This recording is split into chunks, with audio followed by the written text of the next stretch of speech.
Hello, I'm Holly Brewer, and I am Associate Professor of History at North Carolina State University.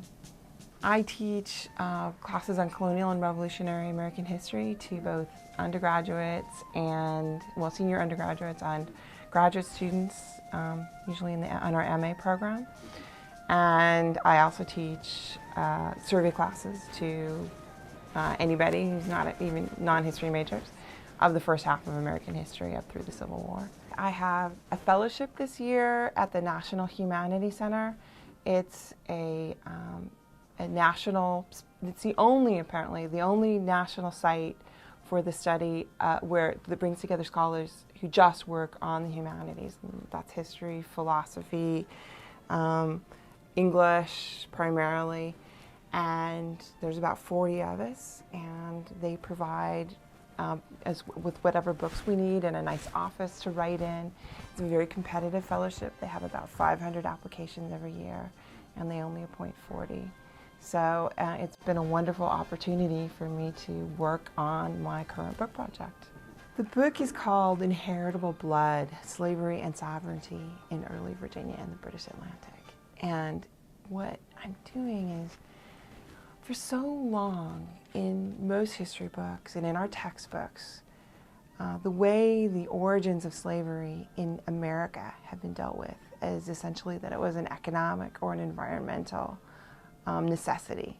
What I'm doing in this project is I'm complicating that story in a lot of ways. Essentially, what I'm arguing is that there were profound debates about slavery, even beginning in the 17th century. My first book, By Birth or Consent, is about the legal status of children in England and America over about 3 centuries. And in it, I argue that I basically trace the origins of our current norms about what it means to be a child and what it means to be an adult. And I argue that there was a transformation in the early modern period in that definition. And so that in a system where people are born to a place in society, you often have children in power. So Henry VI presided over Parliament at the age of 9 months in the middle of the 15th century. Edward VI became king at 9. And although he had a guardian, a regent, when the regent acted without his permission when he was 12, he had him executed. So this isn't exactly a guardian with a lot of power. I have for, in fact, about 14 years, organized a triangle-wide group of scholars, including professors and graduate students from all the area universities, including Duke, Chapel Hill, Greensboro, Wake Forest, and of course NC State. We discuss each other's work and also the work of invited scholars from around the country. So it's a really dynamic group where we get together and talk in a serious academic way about this early American history topics. I have been teaching here 15 years. We have a very collegial department and a very talented department. Many of my colleagues have won awards for their work. They're great teachers.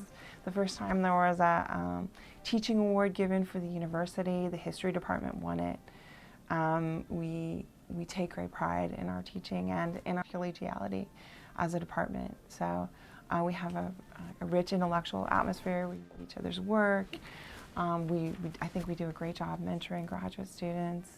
I think we play a really crucial role in the university in balancing the teaching that goes on here, and that what we do even for people who aren't history majors is teach them to analyze information about human society, to write better. That is really helpful for them, and that what we do in history and other humanities and social studies helps to make our graduates better candidates for jobs and for life.